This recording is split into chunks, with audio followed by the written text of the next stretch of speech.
dari cerita sebelumnya. Dua dari tiga keajaiban, semua telinga mereka tiba-tiba meledak saat mendengar Xiaoyan. Semua orang yang masuk 10 besar dari pembunuhan akan mendapatkan hadiah dari Guardian Ilusi. Dan saya mengambil api langit di peringkat 10 dari tempat hadiah pertama yang disebut kemarahan api. Ucap Xiaoyan.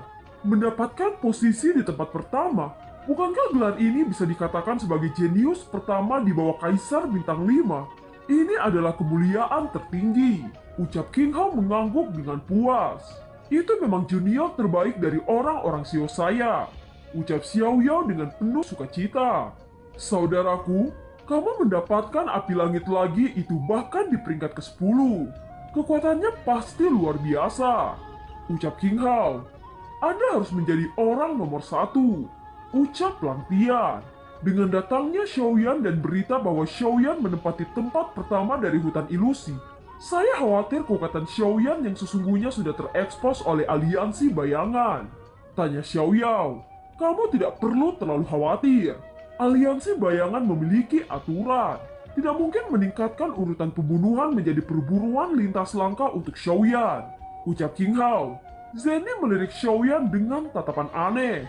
Dia berkata, Anda tahu dalam sejarah pembunuhan aliansi bayangan, tidak ada yang lolos dari mereka. Aliansi bayangan akan terus mengejar Anda. Jika Anda tidak ingin dibunuh oleh aliansi bayangan, Anda hanya memiliki dua pilihan. Yang pertama, setiap kali Anda pergi, harus ada tim yang menjaga Anda. Kedua, selama Anda mencapai Daudi Bintang 5 Puncak, maka Anda mampu melawan Daudi Bintang 6 Menengah dan Bintang 6 Puncak. Dengan begitu kami tidak perlu khawatir ketika Anda keluar. Ucap Zenny. Daudi 5 Puncak, saya seharusnya bisa mencapainya. Ucap Xiaoyan. King Hao tersenyum pada Xiaoyao. Patriark tua, bisakah kau yakin sekarang Xiaoyan mendapatkan salah satu dari 3 keajaiban di hutan ilusi? Juga mendapatkan begitu banyak inti sihir tingkat 7. Dalam waktu dekat kekuatan saudaraku pasti meningkat pesat. Ucap King Hao. Xiaoyan, apa Anda pernah bertemu dengan Zhenjian di hutan ilusi? Tanya Zenny. Setelah mendengar Zenny bertanya tentang Zhenjian, Xiaoyan menghindari tatapan Zenny. Dia ingin membuka mulutnya tetapi tidak berbicara. Ekspresi Xiaoyan membuat hati Zenny sangat ragu. Matanya yang indah dipenuhi kecemasan. Faktanya alasan mengapa Xiaoyan tidak pernah menyebut Zhenjian bukan karena dia telah melupakannya, tetapi bahkan dia tidak tahu harus berkata apa kepada Zenny. Bagaimanapun Zhenjian adalah adik laki-lakinya. Dia juga seorang jenius tak tertandingi dari keluarga Zen. Xiaoyan khawatir bahwa Zenny tidak bisa menerimanya saat mengetahui bahwa ada pertarungan di antara keduanya. Setelah merenung cukup lama, Xiaoyan akhirnya menatap langsung pada Zenny lalu menjawab. Saya pernah bertemu dengan Zhenjian. Ucap Xiaoyan. Begitu Xiaoyan menjawab, Zenny memandang Xiaoyan dengan gugup dan bertanya, apa yang terjadi dengan kalian berdua? Tanya Zenny. Sebenarnya saya tidak ingin melawan Zhenjian, tetapi dia berulang kali memprovokasi saya. Kami hanya bertarung singkat dan mengalahkannya. Ucap Xiaoyan. Mendengar kata-kata Xiaoyan, Zenny bernafas lega. Yang terbaik adalah Xiaoyan tidak membunuh Zhenjian. Bagaimanapun Zhenjian mempunyai karakter yang sangat sombong. Dengan Xiaoyan hanya mengalahkannya tanpa membunuhnya sudah membuat Zenny benar-benar sangat tenang. Setelah beberapa saat Zenny berkata, saya tahu, saudaraku memprovokasi Anda pasti karena saya. Saya harusnya berterima kasih kepada Anda tidak membunuhnya. Bagaimanapun Zhenjian merupakan jenius keluarga Zen dan juga pemimpin muda ras manusia. Jika Anda membunuhnya itu pasti akan merugikan Xiaofu Mansion. Karena masalahnya hanya persaingan dari generasi muda, maka biarkan Kaisar Iblis berbicara masalah ini dengan ayah saya. Ucap Zenny. Menurut saya Zen Zhongfu patriark keluarga Zen akan menangani masalah ini dengan tenang. Dia adalah patriark keluarga Zen dan pemimpin ras manusia. Saya yakin dia akan mengambil keputusan yang tidak merugikan keluarga Zen dan ras manusia. Selain itu, jika saya menebak dengan benar, Patriark Xiaoyao memiliki hubungan yang dekat dengan Patriark Zen. Ucap King Hao. Ya, orang-orang klan Xiao memang terafiliasi dengan keluarga Zen. Namun lelaki tua itu sangat aneh. Ucap Xiaoyao. Hubungan dekat, orang-orang Xio telah menghadapi bahaya kepunahan selama 2 kali. Saya belum pernah melihat keluarga Zen membantunya sekalipun. Bahkan leluhur tua itu berhasil menembus Dodi bintang 5 dengan usahanya sendiri. Ucap King Mu'er. Berhenti, teriak King Hao menegur King Mu'er dengan keras. Nona Zenny, tolong jangan tersinggung. Mu'er memiliki sifat yang impulsif.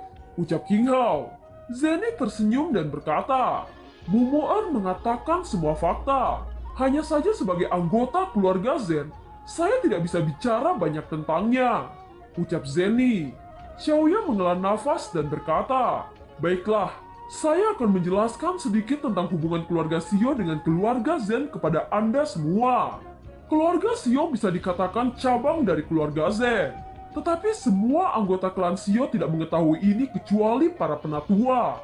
Ketika orang tua ini pertama kali tiba di daratan Dodi, Patriark Zen Zongfu datang menemui saya dan bertanya apakah saya ingin pergi ke Dizo untuk membangun keluarga yang berafiliasi dengan keluarga Zen. Saat itu hati saya sangat bersemangat untuk membantu orang-orang Xio mendirikan pijakan di Dizo. Patriark Zen Zongfu secara khusus memanggil seseorang Dodi bintang 4 untuk pergi ke Dizo bersama kami. Bahkan membiarkan Dodi bintang 4 mengubah namanya menjadi keluarga Xio. Oleh karenanya keluarga Zen sangat membantu dalam mendirikan keluarga Xio di Dizo. Saya sangat berterima kasih kepada Patriark Zen Zongfu. Ucap Xiaoyao. Setelah mengatakan itu mata Xiaoyao penuh rasa terima kasih kepada ayah Zenny. Setelah menenangkan emosinya, dia memikirkannya sebelum melanjutkan. Saya tidak ingin orang luar tahu bahwa kita adalah keluarga yang berafiliasi dengan keluarga Zen. Ini juga keputusan yang saya buat dengan Xiaoli dan Xiaolong. Bukan karena kami ingin menyingkirkan keluarga Zen, tetapi karena kami tidak ingin hidup di bawah perlindungan keluarga Zen selamanya sebagai keluarga terafiliasi. Kami ingin memulai jalan peningkatan diri dan kemakmuran. Sampai di sini saya terus terang mengatakan kepada Patriark Zen bahwa saya ingin membawa orang Xio bangkit dalam kemampuan saya sendiri. Pada saat itu saya dipuji sebagai jenius pertama di Dizo, dan saya sangat sombong. Ketika saya pertama kali menerobos ke bintang 4, Patriark Zen mengirim seseorang untuk memberikan sebuah ramuan obat. Tetapi saya menolak. Saya pikir saya memiliki kemampuan untuk menerobos ke bintang 5 sendiri. Namun saya mengalami kesulitan untuk terus meningkatkan terobosan. Tepat ketika saya membuat persiapan terakhir untuk Dodi bintang 5, saya tidak sengaja kehilangan tanda pemakan jiwa dari keluarga iblis. Saya tidak tahu bahwa keluarga iblis tahu bahwa kami adalah keluarga yang berafiliasi dengan keluarga Zen. Itu murni kebetulan untuk sengaja menargetkan saya. Singkatnya jalan saya untuk perbaikan diri sangat rusak. Anda semua tahu hal selanjutnya yang terjadi. Oleh karena itu tidak ada yang salah dengan keluarga Zen. Ucap Xiaoyao. Setelah mendapatkan penjelasan dari Xiaoyao, semua orang telah sepenuhnya memahami hubungan antara keluarga Xio dan keluarga Zen, dan memiliki beberapa pemahaman tentang sikap keluarga Zen terhadap keluarga Xio. Tiba-tiba King Hao menoleh ke Zenny dan bertanya, Nona Zenny, ada yang perlu saya ketahui dari Anda. Meskipun selama bertahun-tahun hubungan ayahmu dengan Zen Bufan tidak begitu harmonis dan kamu sedikit terpisah secara emosional, tetapi Xiaofu Mansion memiliki hubungan yang signifikan dengan persatuan Sangmeng dan Nona Zenny. Aku tidak percaya dia tidak mengikuti Xiaofu Mansion. Yang perlu saya ketahui adalah berapa banyak yang dia ketahui tentang Xiaofu. Dengan kata lain, apakah Zen Bufan dan Anda mengungkapkan kisah Xiaofu Mansion kepada ayah Anda? Tanya King Hao. Ketika King Hao berbicara tentang kesenjangan emosional antara dia dan ayahnya, tampilan Zenny sedikit redup. Tetapi ketika King Hao bertanya apakah dia telah mengungkapkan kisah dalam Xiaofu kepada ayahnya, dengan sentuhan merah dia tenang mengangguk dan berkata, saya memberitahu kehebatan Xiaoyan dan perkembangan Xiaofu Mansion kepada paman saya Zen Bufan. Dengan harapan paman saya akan memberitahu kepada ayah saya bahwa Xiaoyan layak untuk diperhitungkan. Ayah saya terkejut.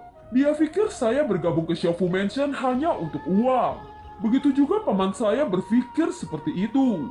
Ucap Zenny. Semua orang terkejut bagaimana Zenny melakukan ini agar ayahnya mengenali Xiaoyan. satu demi satu memberikan pandangan yang berarti pada Xiaoyan. Xiaoyan tersentuh di hatinya untuk niat baik Zenny. Tetapi pikiran ayahnya membuat semua upaya Zenny sia-sia. Zenny memandang Xiaoyan dengan senyum meyakinkan. Setelah itu menoleh ke King Hao dengan gugup saat bertanya, "Kaisar Iblis, Anda tahu hal yang perlu Anda ketahui. Jadi keputusan apa yang akan Anda buat?" Ucap Zenny. "Niat Nona Zenny benar-benar baik. Jika aku adalah ayahmu, aku tidak hanya tidak akan melakukan tindakan untuk mengembangkan Shofu Mansion. Berdasarkan kecerdasan Anda, pemahaman Anda tentang ayah Anda seharusnya lebih baik dari saya. Ini adalah tugas Anda untuk memberikan dorongan kepada Anda tentang Xiaoyan." Ucap King Hao tersenyum. Wajah Zenny memerah malu saat mendengar dorongan ini. Dia menundukkan kepalanya dan tidak berani menatap langsung ke King Hao. Setelah melirik Xiaoyan, dia menenangkan perasaannya dan mengangkat kepalanya dengan pelan. "Kaisar Iblis, jangan mengolok-olok Zenny." Ucap Zenny. "Ya, wanita yang sedang jatuh cinta memang benar-benar bodoh." Ucap King Hao menghela nafas. Setelah itu dia berkata lagi, "Keluarga Xiao adalah keluarga yang berafiliasi dengan keluarga Zen. Dan sekarang jenius tak tertandingi telah muncul dalam keluarga Xiao. Jenius tak tertandingi ini lebih baik dan lebih menyilaukan daripada Zen Jian. Meskipun jenius tak tertandingi ini tidak memiliki nama keluarga Zen, bagaimanapun juga itu milik keluarga Zen.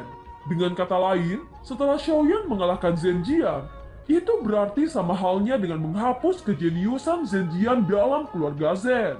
Ucap King Hao. "Ya, orang-orang Xiao adalah keluarga yang berafiliasi dengan keluarga Zen. Maka Xiaoyan akan menjadi jenius tak tertandingi dari keluarga Zen. Mengapa saya tidak memperhitungkan ini?" Ucap Zenny. "Karena tidak ada tindakan balasan yang datang ke Shofu Mansion. Sepertinya ayahmu menunjukkan dukungannya kepada orang-orang Xiao. Oleh karena itu, tidak peduli seberapa rendah status orang-orang Xiao di mata keluarga Zen, dia akan memberikan perhatian khusus kepada orang-orang Xiao untuk menarik orang-orang Xiao. Dia pasti akan memberikan bantuan paling banyak selama pengembangan orang-orang Xiao." Ucap King Hao. Semua orang sangat gembira, dan King Mu'er melompat dengan kegembiraan. "Saudaraku, kira-kira dukungan apa yang akan diberikan keluarga Zen kepada orang-orang Xiao?" Tanya King Mu'er. King Hao tertawa dengan marah. "Bagaimana saya bisa tahu ini? Namun seharusnya itu yang paling dibutuhkan orang Xiao." Ucap King Hao. Zenny yang terbebas dari kekhawatiran pulih dari kepandaiannya. Matanya bersinar saat berkata, "Apakah wilayah? Dan mungkinkah barang yang bagus?" Ucap Zenny. Li Xiaolang bersuka cita, dia berkata, "Hahaha, hal-hal buruk telah berubah menjadi hal-hal yang baik. Dengan cara ini kebangkitan orang-orang Xiao akan lebih cepat." Ucap Li Xiaolang. Meskipun kebangkitan Shofu Mansion tidak bergantung pada keluarga Zen, tetapi orang-orang klan Xiao memiliki sejarah dengan keluarga Zen. Oleh karena itu kita menerima penawaran keluarga Zen. Tetapi saya mempunyai syarat. Saya harap keluarga Zen memberi kebebasan kepada orang-orang klan Xiao. Ini satu-satunya permintaan saya. Ucap Xiaoyan. King Hao mengangguk dan berkata, "Saya setuju. Jika orang-orang klan Xiao ingin bangkit, mereka tidak boleh dikendalikan oleh orang lain. Hanya dengan mempertahankan kehendak mereka sendiri, mereka bisa benar-benar kuat. Saudaraku, aku mendukungmu." Ucap King Hao. Setelah semua diputuskan, tiba-tiba King Hao menoleh ke Xiaoyan saat berkata lagi, "Saudaraku, sudah waktunya bagi saya untuk meninggalkan Shofu Mansion.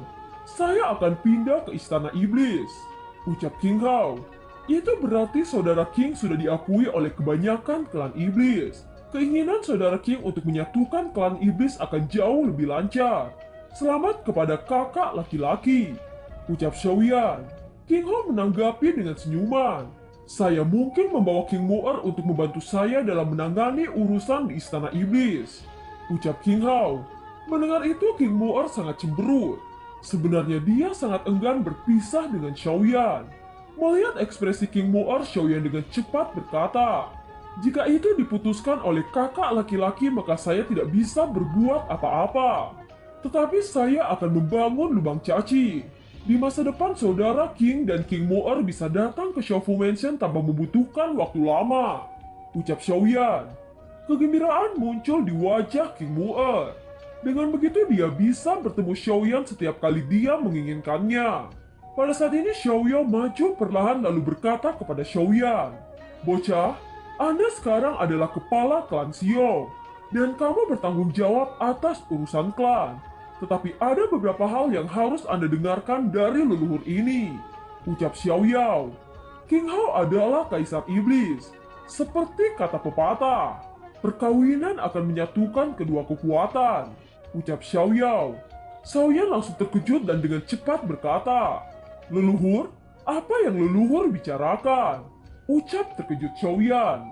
King Hao juga memiliki ekspresi terkejut di wajahnya. Tetapi ini juga langkah yang tepat untuk Xiaoyan. Xiaoyan saat ini tidak bisa menolak. Dia juga tahu pentingnya masalah ini. Jadi dia hanya berkata, "Saudara King, bagaimana dengan pendapat Anda? Saya tidak ingin memaksa siapapun untuk menikah dengan saya," ucap Xiaoyan. "Baiklah, kita akan mendengarkan pendapat Moer. Moer, maukah kamu menikah dengan Xiaoyan?" tanya King Hao. Wajah King Moer memerah.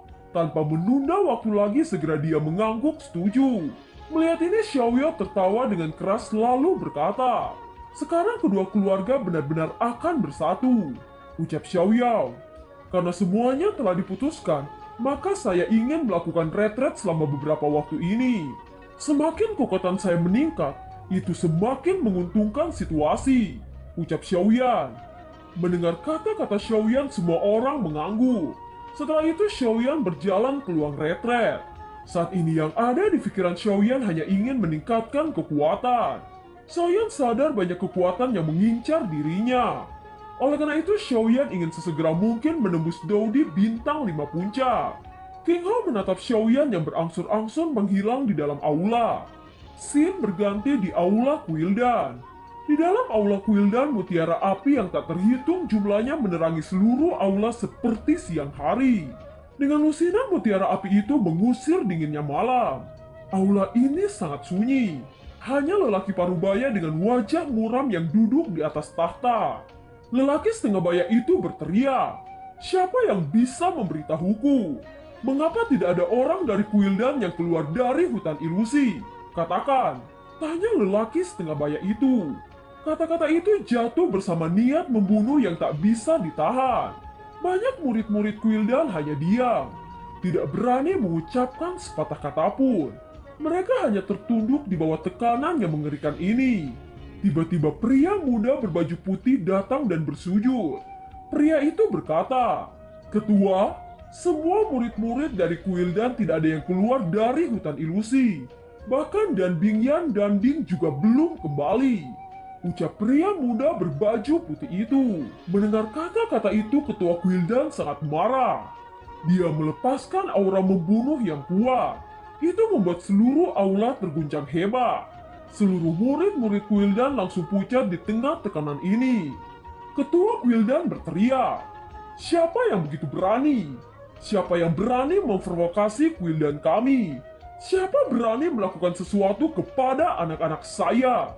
Katakan padaku siapa itu," ucap ketua Quildan. Penatua Quildan yang lebih tua berdiri dan berkata, "Ini merupakan tantangan besar. Siapapun itu, saya tidak berpikir bahwa mereka berani melakukan sesuatu terhadap tuan muda dan nona muda.